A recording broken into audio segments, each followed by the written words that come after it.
দেখুন, আমরা Tripura student federation Agartala town committee আমরা একটা ঘটনা শুনতে পাই যে এমবিবি কলেজের অ্যাডমিশন চলাকালীন আমাদের টিএসএফের একজন মেম্বার, উনি এবিভিপি ছাত্র সংগঠনে যারা আক্রান্ত হন, ওদের মধ্যে একটা মতবিরোধ চলে অ্যাডমিশন চলাকালীন।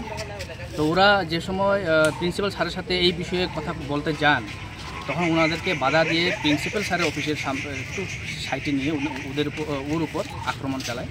তো ওই ঘটনার মধ্যে আমাদের স্টুডেন্ট একজন যিনি আক্রান্ত হয়েছেন এবং মাথা ফেটে যায়, বর্তমানে সে হসপিটালে আছে ট্রিটমেন্ট। তো এই ধরনের ঘটনা এমবিবি কলেজে, রাজধানীর একটা সবচেয়ে একটা পুরাতন কলেজ আমরা জানি, আমাদের মহারাজা বীর বিক্রমের নামে এই কলেজটা। এই কলেজে এই ধরনের একটা ঘটনা ঘটে গিয়েছে, সেটা আমরা Tripura student federation totally condemn জানাই এবং নিন্দা জানাই। এবং এই ধরনের ঘটনা যাতে এই কলেজেতে না হোক, আমরা প্রিন্সিপাল স্যারের সাথে সাক্ষাৎ করি এবং প্রিন্সিপাল স্যারকে বলি, এবং প্রিন্সিপাল স্যার বলেছে যে এই ধরনের ঘটনা ভবিষ্যতে যাতে না হয় তার জন্য চিন্তা করবেন এবং স্টেপ নেবেন। তো এই ধরনের ঘটনা এমবিবি কলেজের মধ্যে হয়ে গেছে, সেটা আমরা তীব্র নিন্দা জানাই। কী নিয়ে সমস্যাটা হয়েছিল?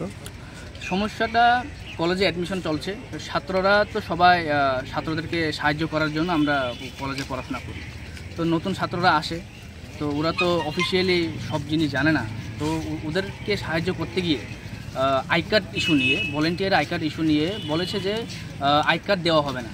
কিন্তু প্রিন্সিপাল স্যারের পক্ষ থেকে, কলেজের পক্ষ থেকে একটা ভলেন্টিয়ার আই কার্ড একটা শো করা হয়েছে। সেই আই কার্ডটা যখন আমাদের টিএসএফের মেম্বার যখন সেই আই কার্ডটা নিতে যান, তখন তাকে বাধা দিয়ে ওর উপর আক্রমণ চালায়।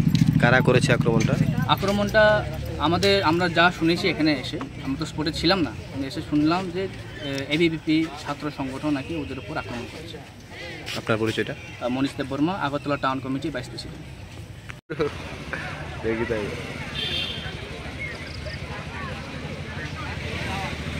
আরে